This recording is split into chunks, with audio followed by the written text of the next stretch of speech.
Okay, I'll call the meeting to order of the Senate State Government Finance and Policy and Elections Committee. Today being Wednesday, March 2nd, 2022. Welcome, everybody. Great to see you here. Really are appreciating these in-person committee hearings that we're able to make use of that. I'm going to have the OLA, which is first on our agenda. Come on up and get yourself seated at the testimony table and have yourself ready. But then we're going to go ahead and have Ms. Wilson call the roll. Senator Kiffmeyer. Present. Senator Howe. Present. Senator Carlson. Senator Claussen. Present. Senator Fateh. Senator Curran. Present. Senator Pratt. Present. Senator Osmick. Present. Senator Carlson. Senator Fateh. A quorum is present. With that, a quorum is present. Thank you very much, Ms. Wilson. Appreciate it. And it's good today to have the Office of the Legislative Auditor with us. Really appreciate it. Just for those who may not be familiar with this, the Office of the Legislative Auditor legislates state level. People sometimes think of the state auditor auditing the state, but they don't. The state auditor, an elected position, audits the local governments. And so the Office of the Legislative Auditor is an arm of the legislature to help us give oversight to key responsibilities that we have here in the Senate. We have a commission that is bipartisan equally, and then we also have bicameral, meaning members of that commission made up by both the House and the Senate in equal numbers. It's a long-standing position that we appreciate having here today with us to present one of their reports on the Board of Cosmetology Licensing. So with that, we have here today the Executive Director of the Office of the Legislative Auditor. So, Ms. Randall, welcome. I'm just going to have you just give an introduction, then we'll go to your presenters. Ms. Randall. Thank you, Madam Chair and members. For the record, my name is Judy Randall. I'm Legislative Auditor, and I really want to thank the Chair for both her service on the Audit Commission for many, many years, but also for taking time to hear this report that we released last year. And so now I'd like to turn to Laura Schwartz, who was the manager for this evaluation, and she can give you the details and findings and recommendations. Thank you. Thank you, Ms. Randall, the Legislative Auditor. Thank you very much. Appreciate that. And so we have a presentation today on the Board of Cosmetology Licensing. And so I'm going to have Ms. Schultz, if you would introduce yourself, name, title, so on and so forth, and then you can just go right into presenting the report. Thank you. Thank you, Madam Chair. Good morning, Madam Chair and members. For the record, my name is Laura Schwartz of the Office of the Legislative Auditor, and I have here with me Caitlin Schmaltz and Ryan Moltz, who also worked on this evaluation. Give me a moment while I share my screen.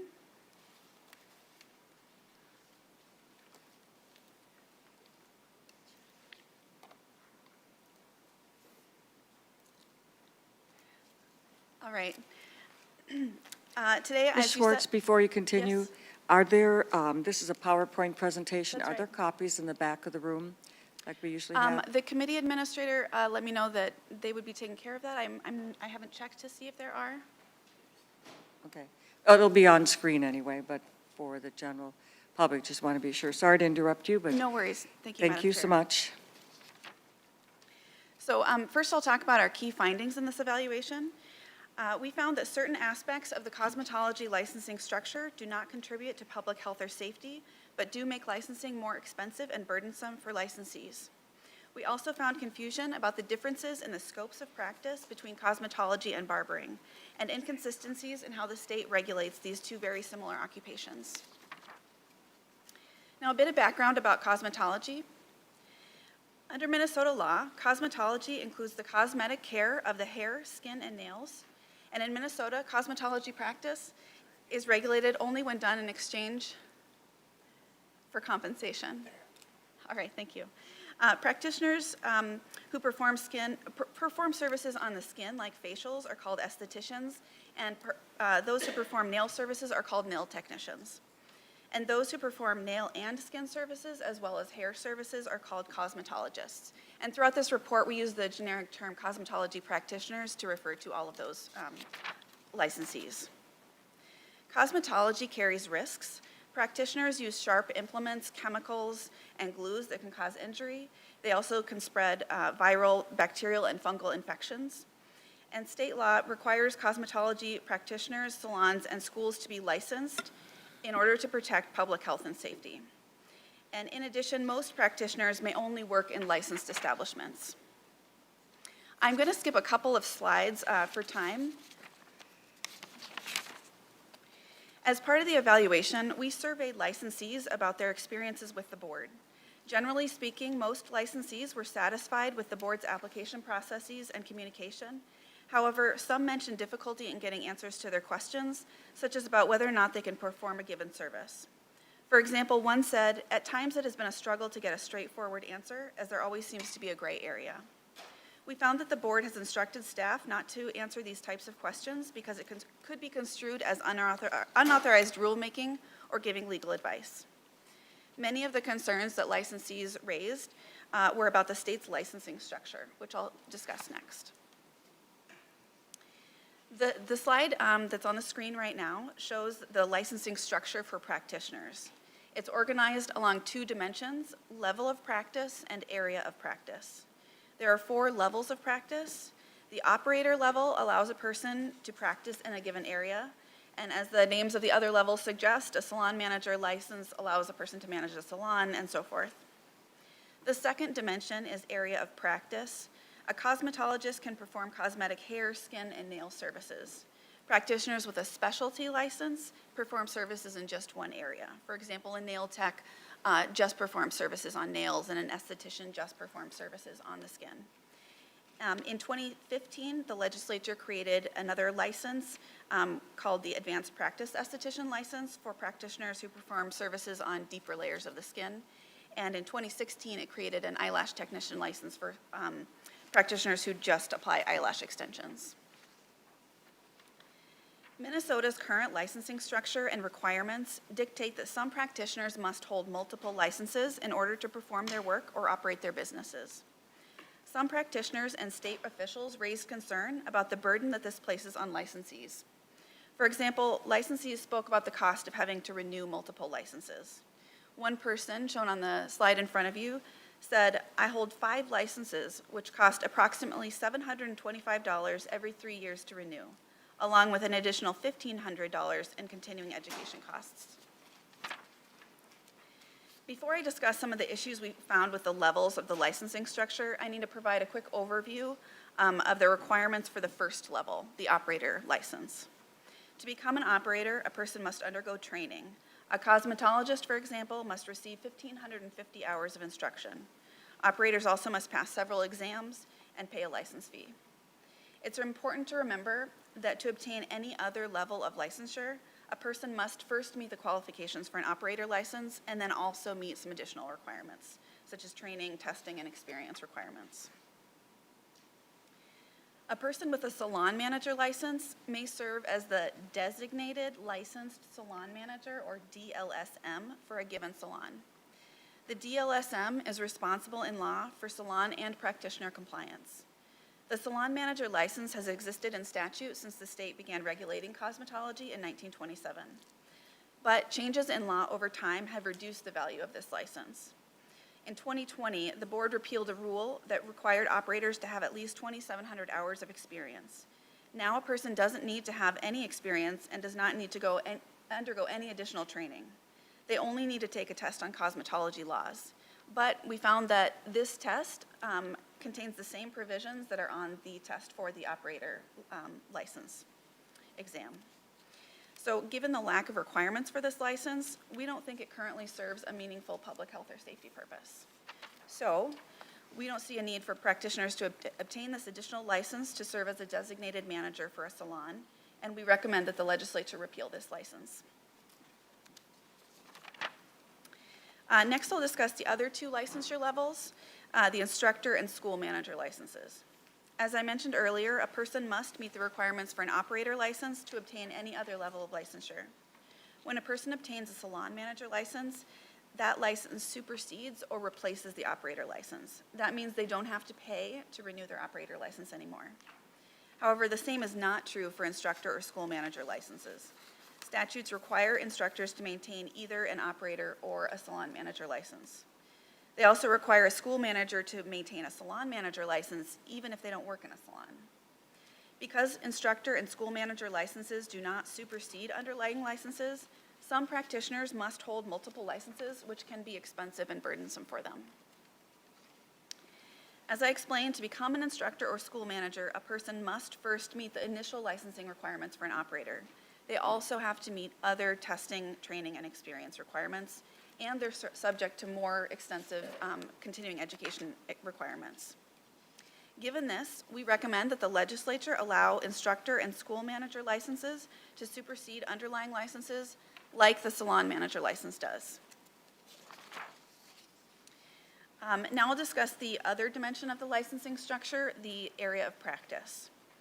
As I mentioned earlier, cosmetologists can perform hair services, which include things like hair cutting and coloring, and they can also provide nail and skin services. Minnesota currently offers specialty licenses in nails and skin, but not in hair.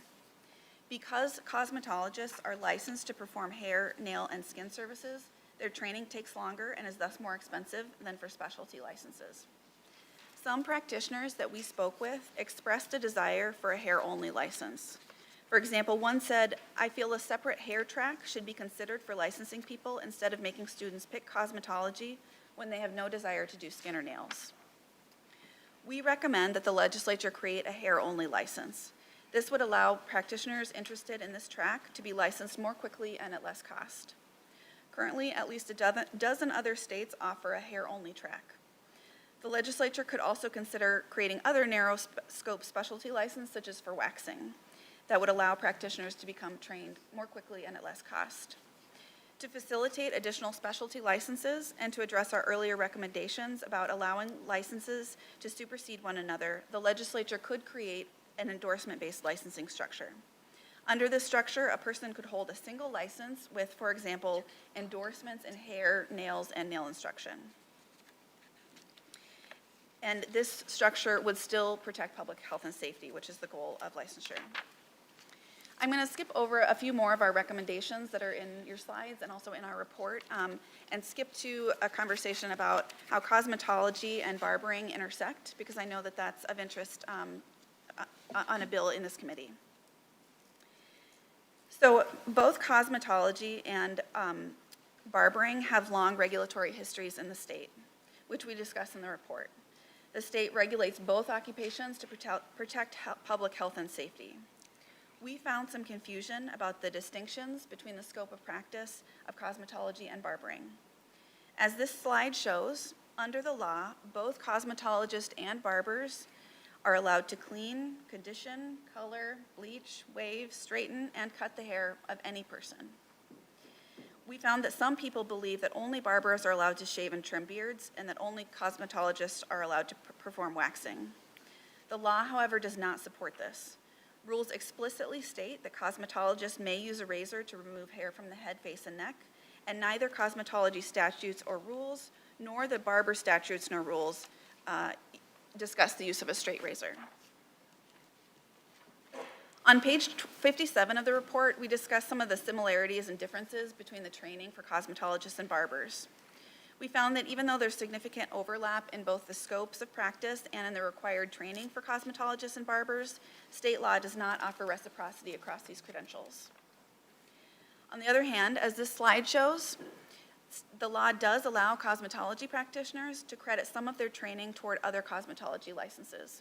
For example, estheticians may count 550 hours of their training toward the 1,550 hours needed for a cosmetology license.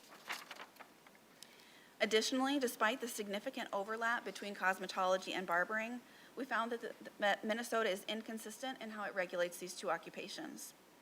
For example, cosmetologists can get a permit to provide services outside of a licensed establishment, but barbers can't. Cosmetologists can get a license for a mobile establishment, barbers can't. Cosmetologists are licensed while barbers are regulated, and other requirements like the minimum age and the education requirements are different too. We provide more information about these inconsistencies on pages 60 to 62 of the report. These inconsistencies are likely a function, at least in part, of using two different state agencies to regulate these occupations. The state, as you may know, has not always used two different agencies, though. In 2004, the legislature combined cosmetology and barbering regulation into a single board. But issues emerged in the joint board, and the legislature split them only 5 years later. Today, the two boards perform largely the same functions, including credentialing, performing inspections, investigating complaints, and taking enforcement actions. The Board of Cosmetology, however, is much larger. It issued more than 27,000 credentials in the last biennium. In comparison, the Board of Barbers issued only about 600. Outside of Minnesota, states use a variety of approaches to regulate these occupations. Some states explicitly allow barbers to perform shaving and beard trimming.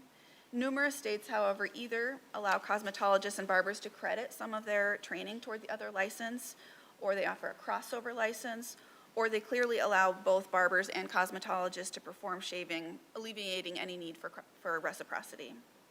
The Board of Barbers estimates that 20 to 30% of barbershops are dual licensed as cosmetology salons. Given the similarities between cosmetology and barbering, the responsibilities of their boards, and inconsistencies in how the state regulates these two occupations, and given the small and declining number of barbers in the state, we questioned the value of continuing to use two separate agencies to regulate these occupations. In Chapter 4 of the report, we present several options for the legislature to consider. For example, the legislature could merge the boards again. This could create some efficiencies and reduce some of the regulatory inconsistencies between the occupations. At least half of states use a single entity to regulate these two occupations. Or the legislature could continue to keep operating them separately and clarify whether it intends shaving and waxing to be within the scope of practice of one credential or another, and it could offer reciprocity between the barbering and the cosmetology credentials. That concludes my presentation, and I'm available for questions. Thank you, Senator Kiffmeyer and members. Thank you, Ms. Schultz. I appreciate your presentation right now, but we're getting comments from folks that it's difficult to hear you. Oh, I'm sorry. Yes, and so in all of the hearing rooms, if you feel it's too loud for you, it's just right for everybody else. Okay. I'll be closer to the mic if you have any questions for So me. really lean into the microphone when you're speaking. Because we had the presentation on the slides, people could follow along, and that was helpful. But once we get to questions, that becomes more crucial. Okay, I have some questions for you on the report. One is on page 5. I'm noting here that there is one member of the public. So you do a lot of these audits and get a lot of experience with this. It seems to me that a 7-member board having only one public member is a bit unusual. Could you address how other boards have public members? It looks like Ms. Randall will take that one. Ms. Randall. Thank you, Madam Chair. Is the volume okay there? Mm-hmm. It does feel very loud to me, but hopefully it feels okay for everybody else. It's a really good question about the composition of the board, and I know there is a lot of concern about all of the different boards we have being maybe weighted too heavily towards members of the industry or members of the occupation that's being licensed. In fact, we just released a report last week on the emergency ambulance services and commented on the fact that there was only one public member, and that has a board of 19. So 1 out of 7 is not the least public representation among boards, but I do think it's something to consider. We have several boards where there is about 1/3 of the representation is of public members, and so I think those are good models to consider. And it looks like on page 65 of the report, we have some other examples that talk about the number of board seats reserved for public members. And this looks at different non-health related licensing boards, and it does talk about this issue. So you can see the Board of Cosmetology has 14% of the seats that are allocated to public members, but then you can see it goes up to as much as 40% of members are public representatives.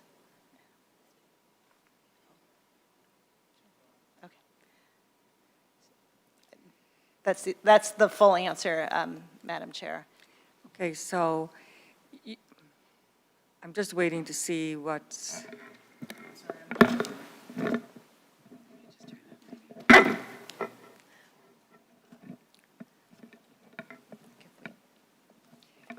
we're adjusting the view for those who are watching online in our hybrid situation. Okay, very good, thank you. So, Ms. Randall, in general, we see this in other places as well. And so what you're kind of considering for us to consider that all boards have a minimum of 1/3 of their membership? Is that, I was a little distracted, so I want to get back on track. Madam Chair, thank you for the clarification. I think we were all a little distracted. I think page 65 of the report can provide you some useful information. So there isn't a standard right now across boards about what percentage of members are public. You can see on page 65, it ranges from 9% to 40% of the members are public. But I do think it's a worthy thing to think about, though, to increase the amount of public representation on boards in general. Thank you, Ms. Randall. It seems right now that 7-member board is fairly small anyway, and so if we added public members to that, that would probably bring it into that kind of balance. And let's consider that. I know we have some staff here, so we discuss things. Ms. James, if you just make a, I don't know who, make a list, or Mr. Bjorn, you're making the list so that as we discuss these things, we can include them. Kind of additional recommendations. You know, the topic is touched, but I think to do that, I think that's important.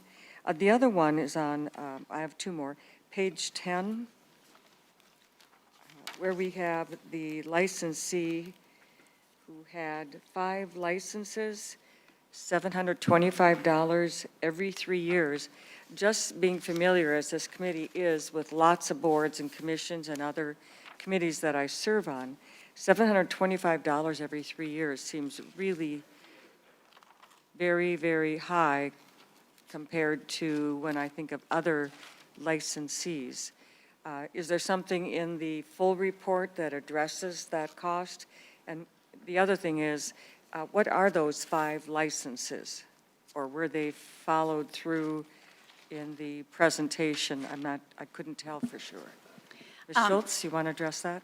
Sure, Madam Chair, members.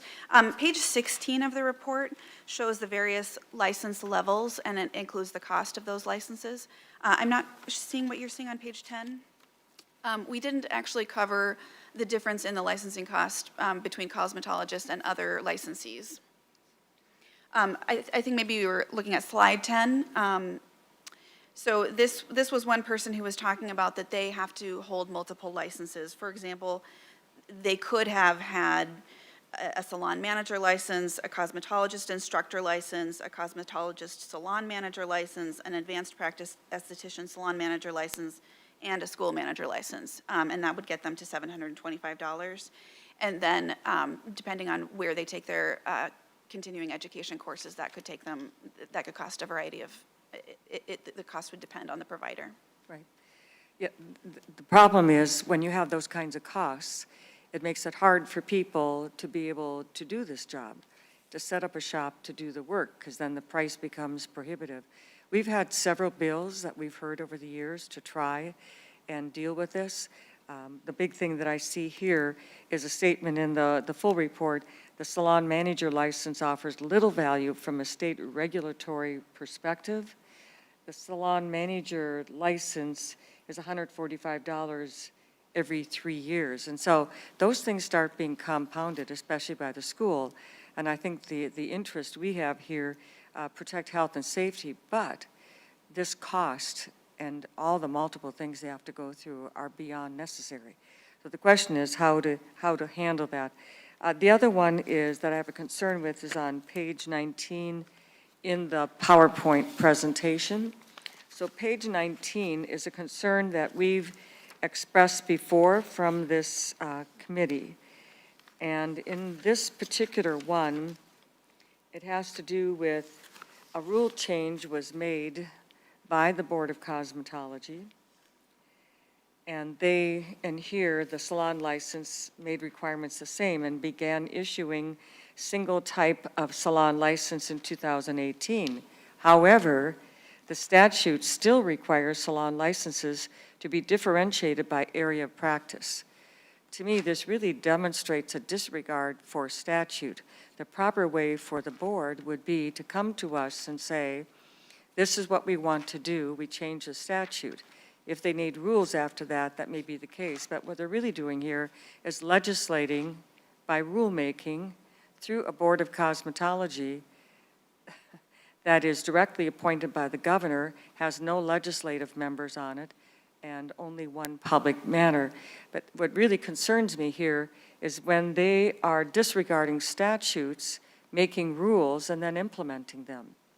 So if you would like to comment more about that kind of situation, I'd appreciate your comment. Ms. Schultz or Ms. Randall? Sure, Madam Chair, members, we agree. We think that the legislature should change the statute so that there is only one type of salon license. We didn't see any need for there to be multiple types of salon licenses, given that there were different requirements. There were no different requirements for those salons. Madam Chair. Ms. Randall? Oh, thank you. If I could just add, I do agree with your assessment, however, that the proper order for that to have happened is for the board to have come to you and worked through that rather than just use their own authority in licensing the salons. So I certainly agree with your assessment. I think now that we're here, we don't necessarily see the value in having the different types of salon licenses that are outlined in statute. And so we're now recommending that, but I absolutely agree that the board should have come to you first to talk about that. Thank you, Ms. Randall. But I think the proper process is at this point in time, it is up to the board to come to the legislature. It is up to them to draft the bill that complies with the OLA's report and cease and desist from any future legislating through rulemaking under the so-called power of a board. That is totally improper, and what I don't want to do is reward bad behavior by fixing it for them. This is their job. They are paid. Ms. Fast, Gina Fast, is the executive director. She is hired. Her responsibility is to implement state law and to comply with that and follow with that. And I stand ready as the chair of this committee to implement these changes recommended here. But I absolutely insist that the board itself, Ms. Fast as the executive director, during this session in the next week or so, this is not complicated, to go ahead and draft a bill, and I will give that bill a hearing. And I know that in the other body there is interest as well. But I think the proper way is to have the board come to the legislature and to do so this year. Just want to mention for the general public, this is not a new evaluation report that is being released this year in 2022. This was actually released in 2021 in May. May 27th was too late for us to take action on the recommendations. The board, since then, I've not seen any legislation from them taking action on this. As a matter of fact, that abject refusal to respond to the auditor's report, gives us great concern for how this board is conducting itself. There have been some other considerations to move this into the Department of Health, and maybe considering their refusal to comply with our requests and also with the OLA report may mean that this is a time to consider moving them to the Department of Health. At any rate, I'll have to see if there are any other questions from members at this time? Senator Pratt. Thank you, Madam Chair. Ms. Randall, I've heard concern from cosmetologists in my area about financial controls within the Department of Cosmetology. It didn't seem to be within the scope of this report. Can you tell me if there's any effort planned or contained in another report that talks about financial controls and responsibilities? Ms. Randall? Thank you, Madam Chair and Senator Pratt. Thank you for the question. We did conduct a financial audit of the Board of Cosmetology, and I will make sure all the members receive a copy of that. Thank you, Senator Pratt. Senator Claussen? Thank you, Madam Chair. Just a question. I'm assuming that these recommendations, if they were in effect, well, they are in effect, would be retroactive to people currently holding licenses. Is that correct? Ms. Schultz?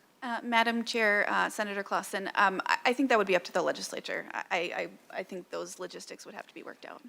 Senator Claussen, generally, when legislation is drafted in a situation such as this, through that legislation, we would adjust that kind of issue, that if they have already done so, that they are not harmed, that they're held harmless if the law were changed. All right?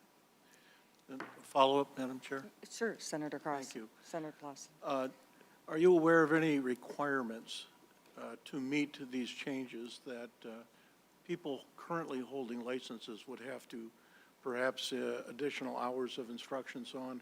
Are there things that you could identify that people currently holding licenses would have to do in order to qualify with these changes?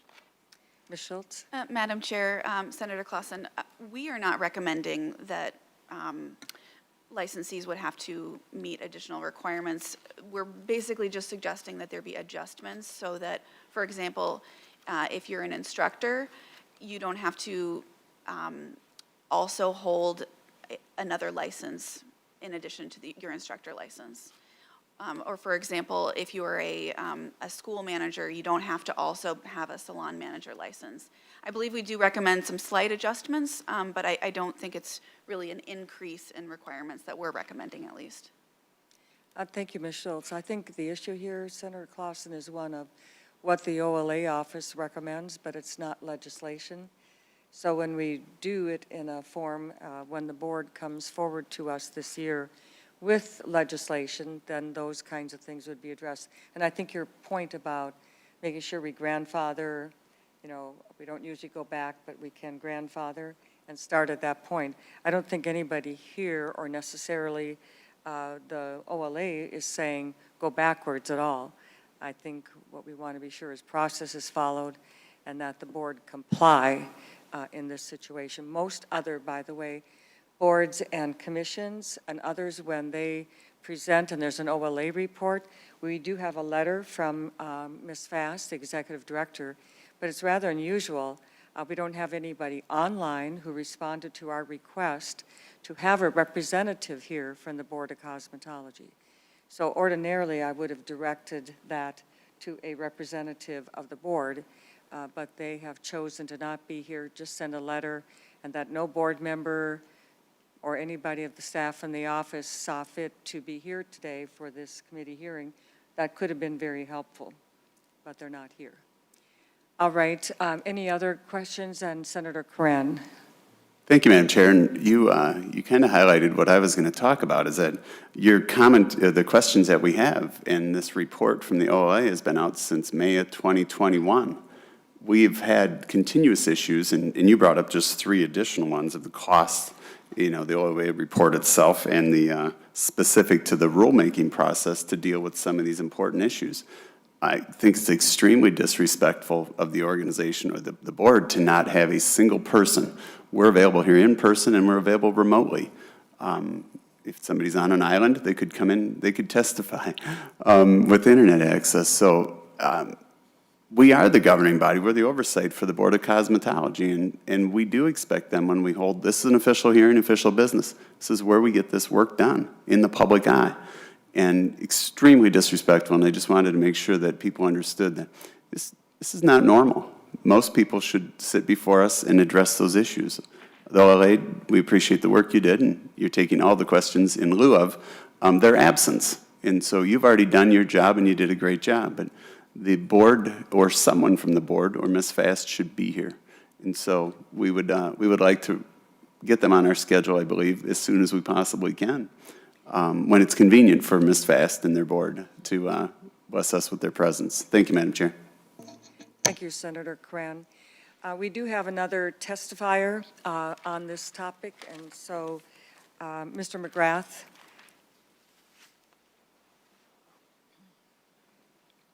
And thank you very much to the OLA office. Thank you, Auditor Randall, for being here today and doing this important work and being here. So thank you. Madam Chair, members of the committee, I suspect the risk is that I am too loud, but I will project to ensure that you hear me. Thank you very much for the opportunity to testify today. My name is Lee McGrath. I'm the Senior Legislative Counsel at the Institute for Justice. The Institute for Justice is a public interest law firm that has sued 13 cosmetology boards in 12 states and knows this subject very well.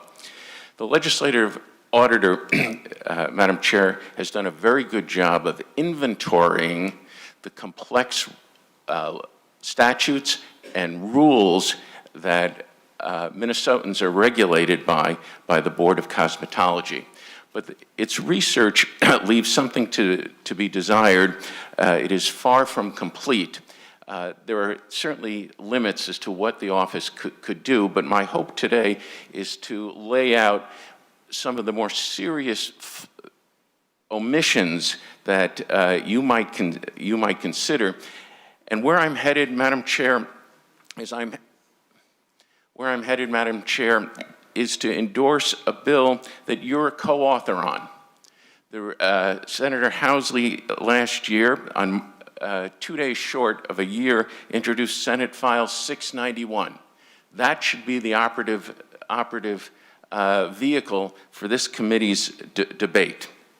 So let me get to that conclusion by observing that there are two opportunities for improvement on this report. One is that it is incomplete, and it tends to be slightly one-sided, advocating for more pro-regulation, more empowerment of the board. It does not reflect input from consumers. There was no survey of complaints, if there were any, by consumers, that somehow Minnesotans are not being protected. There was no review of scholars or any mention of peer review research. There was no discussion on the advocacy of think tanks, such as the Brookings Institute or the Goldwater Institute or my firm. Secondly, there are many recommendations. To Senator Claussen's comments, there are a couple of recommendations in which there is a recommendation to increase regulation. And this is going in the opposite direction of what this legislature has enacted and what scores of other states have enacted. But not only state legislators, Madam Chair and Senator Claussen, but also President Biden. On July 9th of 2021, President Biden issued an executive order, and he called for the heads of every agency, including the Federal Trade Commission, to take action against what he said, quote, unquote, is unfair occupational licensing restrictions. And I submit to this committee that the Board of Cosmetology is in the business of enforcing unfair rules and regulations. Let me dive into detail, Madam Chair, about those two points. There is an opportunity for this committee to augment the findings of the auditor's report by research by a former official at the United States Department of Labor. He found that only 15% of the current curriculum in Minnesota related to cosmetology deals with health and safety. In other words, 85% of the curriculum in Minnesota is beyond the mandate of the state's police powers to protect consumers. Secondly, my colleagues at the Institute for Justice have published a report which shows that the graduation rate among cosmetology students on time in Minnesota is only 24%. Those schools that have captured this regulatory process are not doing a good job of training students. Thirdly, this report could be augmented by the research done by the Goldwater Institute that 18 states have already enacted legislation recognizing licenses from other states. There is no need to form a compact. And most impressively, in Arizona, which was one of the first states to enact interstate recognition, over 4,000 licensees have been granted licenses, and about half of them are cosmetologists. Finally, Madam Chair, this report could be augmented by the testimony of Professor Ed Timmons, who, and I've submitted this to the page. Professor Timmons leads the NEE Center on Occupational Regulation Research at West Virginia University. And exactly 1 year ago today, he submitted the written testimony that I'm redistributing to you now.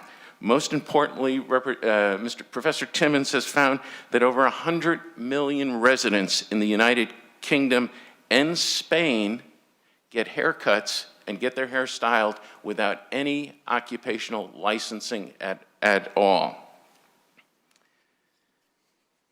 And recent research by Professor Timmons and others have shown that online ratings such as Yelp are far better doing a job than occupational licensing is in protecting consumers. And then finally, in this regard, in terms of what could be added to this report, Madam Chair, is that Professor Morris Kleiner is the world's leading scholar. His office is 5.5 miles from where you sit, Madam Chair, and he was not consulted or his research was referenced in this. He has found that Minnesotans pay over $3 billion a year in higher prices because of licensing, and there are 15,000 fewer jobs in Minnesota because of occupational licensing.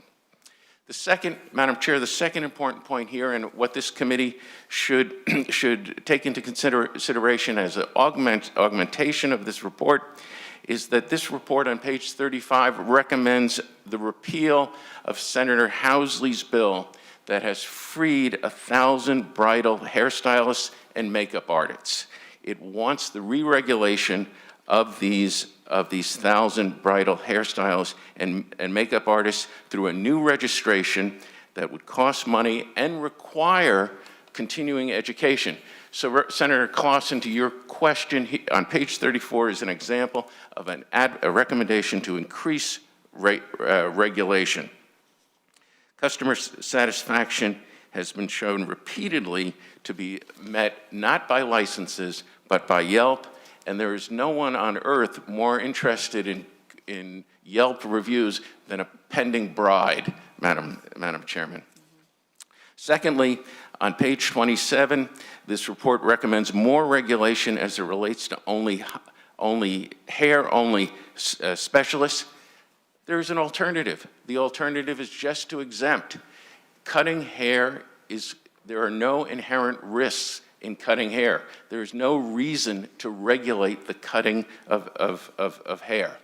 This report could go further in terms of promoting economic opportunities for people, particularly people who are immigrants or from marginal communities or those with criminal records.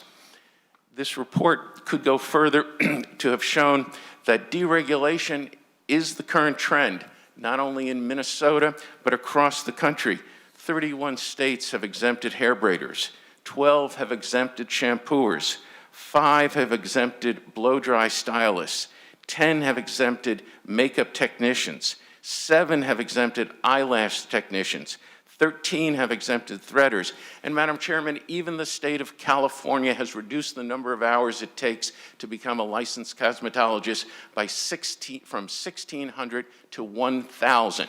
There was no mention of this type of economic opportunity growth offered by the board or incorporated into this report. Finally, Madam Chair, page 49 suggests that the board should be given more power, that the board should be given power to lead the creation of an interstate compact. This is bureaucratic. This is contrary to the sovereignty of the state of Minnesota. And Madam Chair, as you may know, Minnesota isn't even a member of the Nurses Compact, which is the most popular compact, which 37 states and all of our surrounding states are members of. This recommendation to join a compact is a way in which schools and other rent seekers can further capture the process beyond your oversight here by elevating it into a compact. It is unnecessary. 16 states already enact universal recognition following the lead of Governor Ducey and the legislators in Arizona. So in conclusion, Madam Chair, let me offer these two recommendations. One, follow President Biden. Reject unfair occupational licensing wherever it exists, repeal it where it is unnecessary, and don't enact new regulations. And secondly, Madam Chair, return to Senator Housley's Senate File 691 that was introduced on February 4th, 2021, and you are a co-author of it. This is enlightened legislation. I said that even to other people before saying it to you, Senator Kiffmeyer, but this is enlightened legislation because it looks at cosmetology the same way the city of Minneapolis and the city of St. Paul look at restaurants. The city of Minneapolis doesn't license chefs and cooks, it inspects the cleanliness of restaurants. Minnesota should move in that direction of not being in the game of regulating occupations, but instead regulating cleanliness, health, and safety, just like a restaurant is regulated through periodic inspections. With that, Madam Chair, I'm happy to answer your questions. Thank you, Mr. McGrath. I appreciate your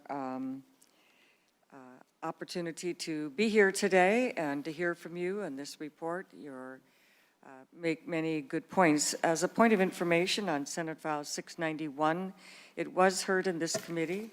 It did pass out of this committee and was referred on March 4th to Health and Human Services. They have not heard it yet, so that's the status for what is in right now. But this committee did hear it. And in particular, members, Senate File 691 was moving the Board of Cosmetology to the Department of Health, but there are still some of these other issues of the fees charged, a number of other things that need to be dealt with. But it was, it's maybe a beginning, it's a bill, but it's currently in HHS. Madam Chair, if I might. Mr. Groth, I'm not quite finished yet, I'll Thank you. call on you though.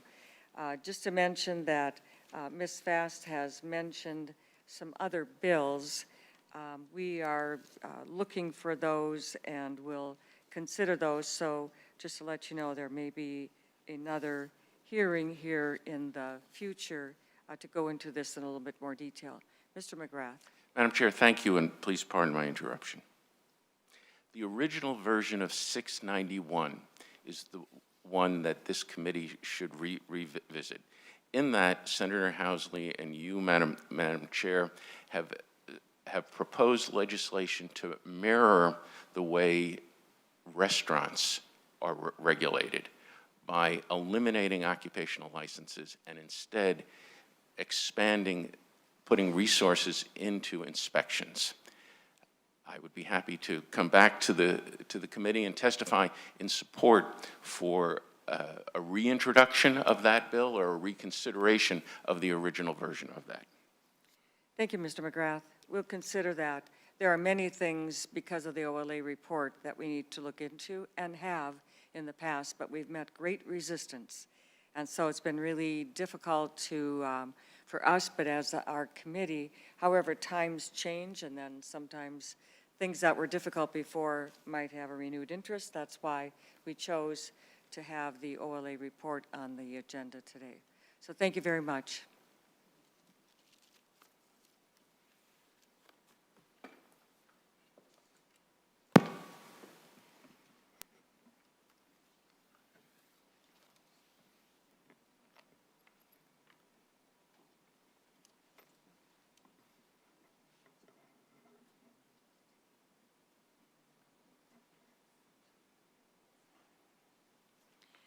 It's my understanding that Ms. Fast has decided to make an appearance. And so, Ms. Randall, I'll come to you shortly. So we are going to give her a couple minutes. We are not going to remove all the time left in this agenda for this committee so that we can, this topic will appear on an agenda item again.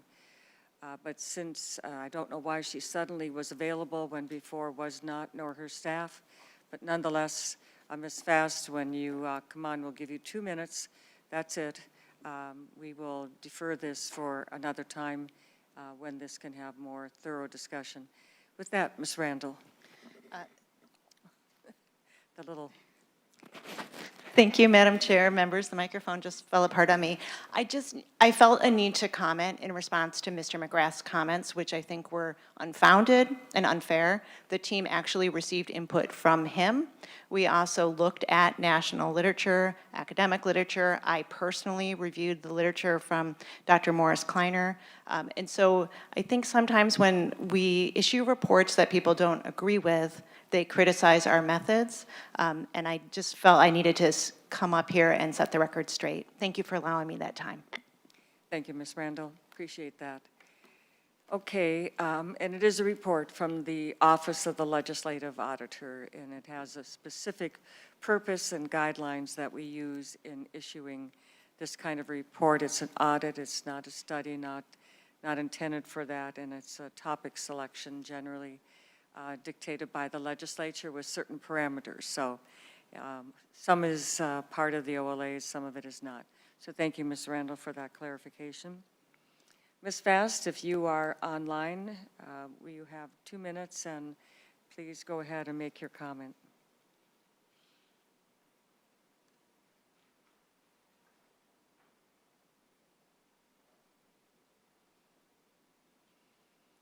Ms. Fast, you're ready to go. We're ready here.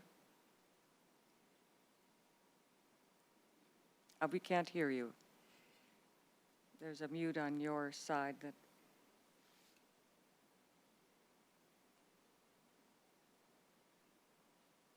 We still can't hear you.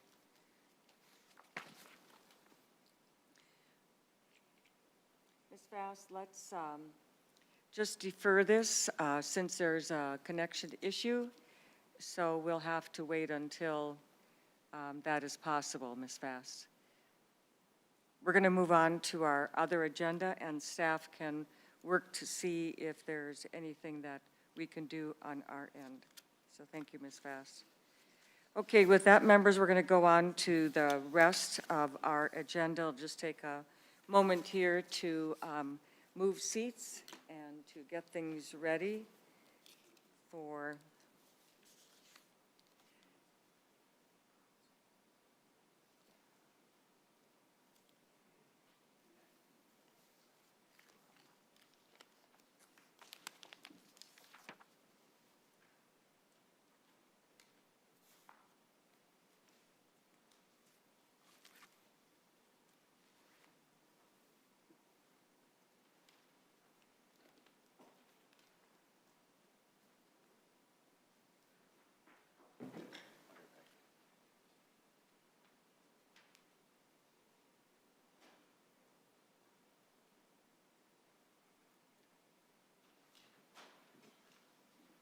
Senator Claussen?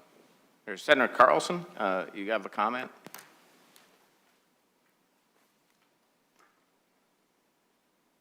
We can't hear you either.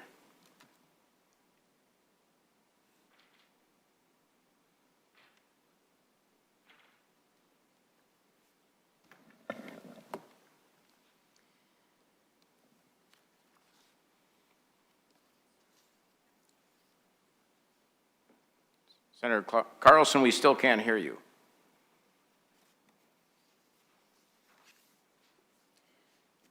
Mr. Chair, Senator Kiffmeyer. let's maybe proceed so we can do the business of the committee and let the staff work on with Senator Carlson on getting things taken care of. Yes, I think we'll have staff look at the audio system here and make sure that we can hear those folks that are remote. Senator Carlson, I don't know what to tell you, but we can't hear you at the present time. So we'll go ahead. Senator Kiffmeyer, your bill, Senate File 3485. Madam Chair, to your bill. Thank you, Mr. Chair. So, members, this is the first hearing on this bill, Senate File 3485, and I have an author's amendment, and so I will move the A4 amendment to Senate File 3485. Senator Kiffmeyer moves the A4 amendment. It is an author's amendment. To all those in favor, signify by saying aye and give me a thumbs up. Aye. Those opposed, nay. Motion carries. Senator Kiffmeyer, to your bill as amended. Thank you very much, Mr. Chair and members. So the Board of Barber Examiners is a separate board. As was explained by the OLA, they do some functions that are similar, but several years ago, they were one, and now they became separated. And in conversations with the Board of Barber Examiners, they're a smaller board. They function quite well. They don't have some of the issues that we've seen and talked about here today. And so they have come forward, their executive director, Mr. Brent Grabanowski, and he is able to explain the bill and the purpose of the bill, and I think would be better for him. He is the one who brought this bill to us. The major topic is modifying the provisions, especially relating to mobile barber shops. So this has been around, we've talked about it before, but I felt it was time now and ready. So if Mr. Grabanowski is ready, I would suggest, Mr. Chair, that we let him explain the purpose of the bill. Thank you, Senator Kiffmeyer. And Mr. Grabanowski, I take it you're on online?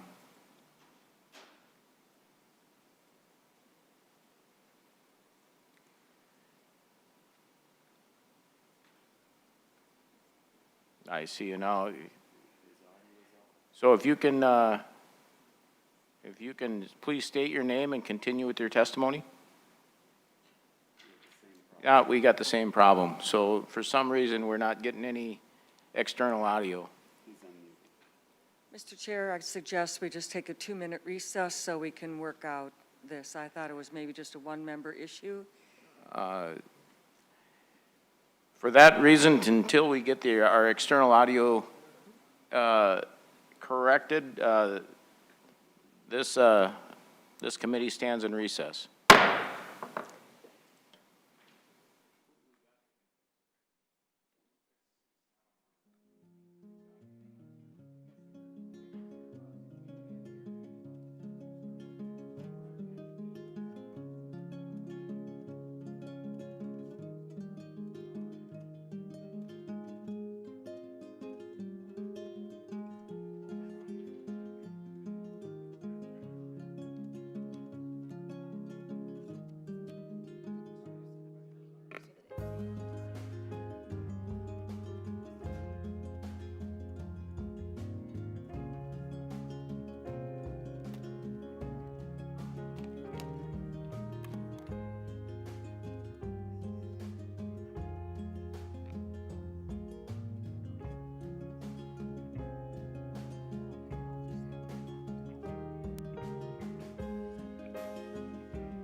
that we've got this technical problem, we'll call we've got it fixed, so we'll call the State Government Elections Finance and Policy Committee back to order.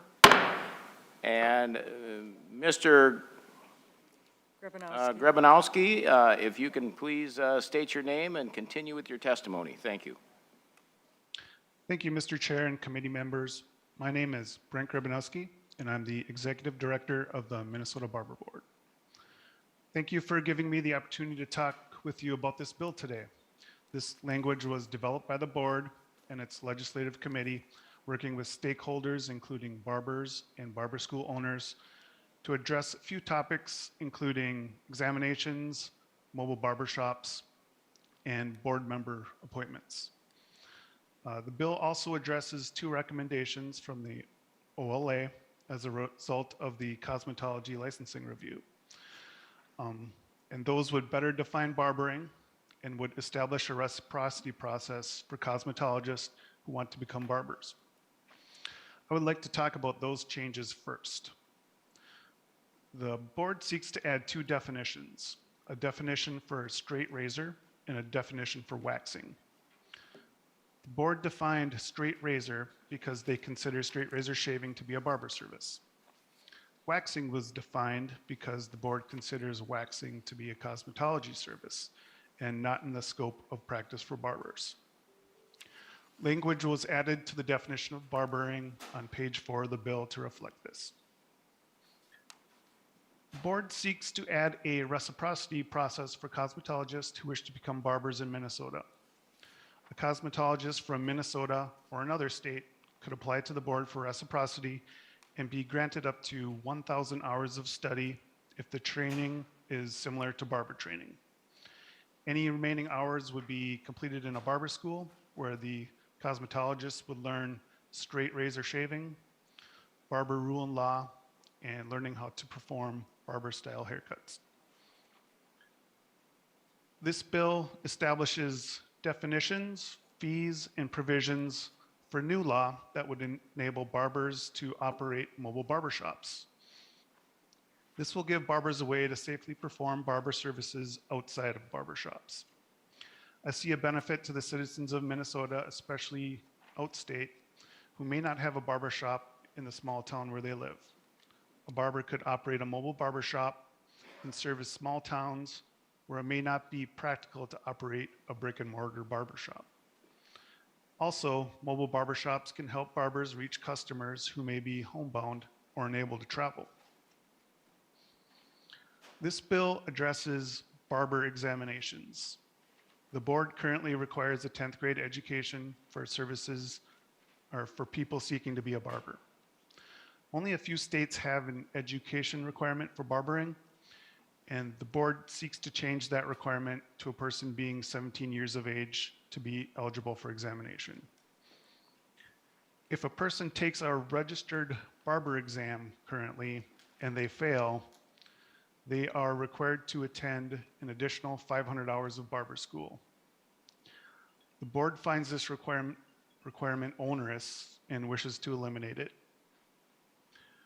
We are also exploring the possibility of, in the future, using a nationally certified exam as required by Minnesota statute.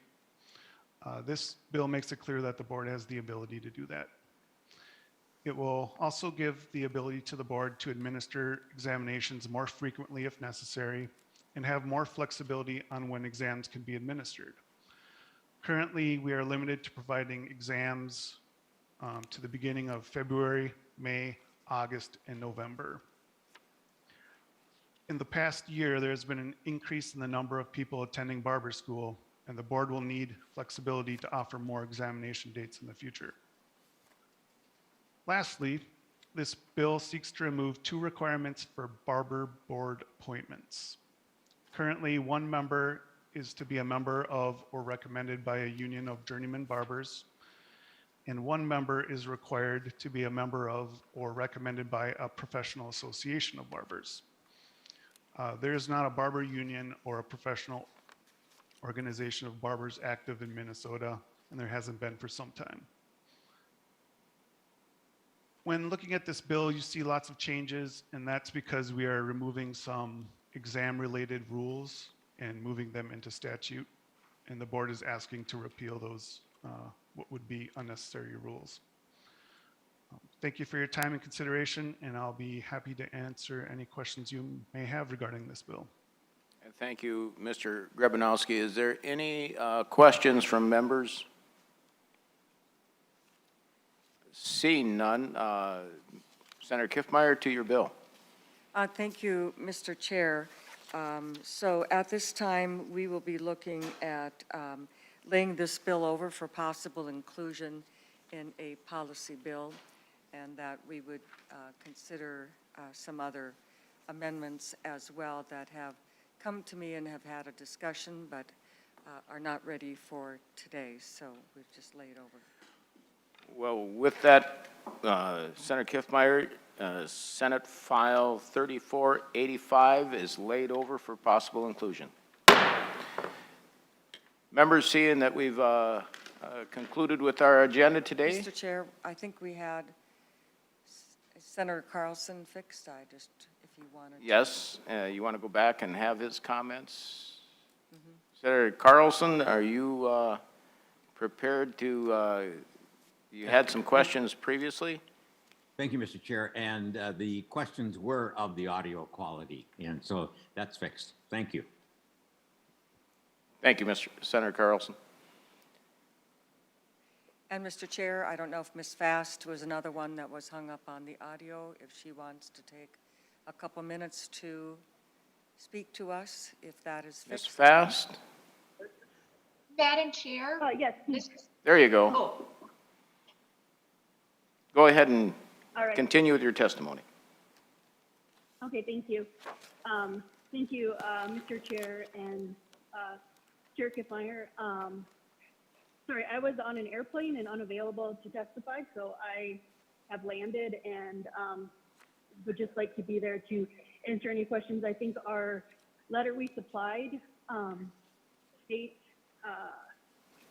where we currently sit with the legislation. We have sent several emails over to both the staff and the committee aides for both the House and the Senate committees that oversee us. So specifically, the Senate committee has seen draft legislation. So I would like to find out how Senator or Chair Kiffmeyer would like to proceed with the draft legislation that we have sent over that she is awaiting.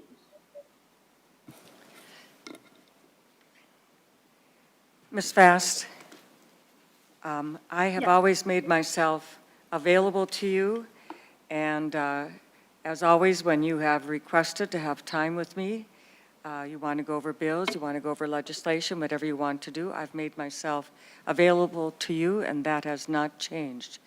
So issues or legislation or bills or anything else like that, I, as always, am available to have an appointment with you. Staff have informed me they have not seen anything from you, and so if you are sending emails or other things like that, then you need to follow up with the staff to find out where it's being sent to, but at this point, they have not received anything from you. Okay, thank you. Yeah, we've sent 3 emails to your staff and 3 emails to the House staff. I will work with Alex or your aide today to get a meeting on your calendar. The other point that I would like to address, because it did come up, was the idea of the board proposing rules outside of the statutory authority. And I would like to comment that that process went through the entire rulemaking proceedings with the Office of Administrative Hearings. And as testified last year by the Chief Judge, the Office of Administrative Hearings also reviews, not hearings, but the Office of Administrative Hearings for rulemaking does review all the rules to ensure boards have the legislative or the authority to do what it's doing. So I apologize that was passed through the full rulemaking hearing, and the Office of the rulemaking attorneys in the ALJ did not catch that. So my apologies. And the draft legislation, like I said, we've sent over, includes that legislative change. Thank you, Ms. Fast, but I will remind you, though, you have current law to comply with. When you go ahead and do rulemaking that is contradictory to state law, saying that the ALJ has some responsibility for that, I don't have them here today, but you have the responsibility as the executive director to comply with Minnesota state law and to go ahead and make rules contrary to that, no matter the hearing, no matter anything else.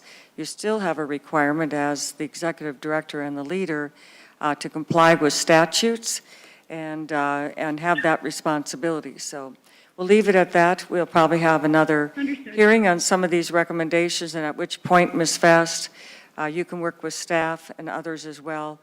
But at this time, we are going to conclude the hearing that we have today. And in the future, I know you have a board, you have staff. To have nobody here whatsoever, we didn't require that it be you, Ms. Fast. We understand other agencies as well are in situations where the commissioner or others may not be available. They designate someone, and they generally make sure that they are prepared to come and represent those issues, respond to them to the best of their ability. So with that, members, we've concluded the business of our agenda today, and we are adjourned.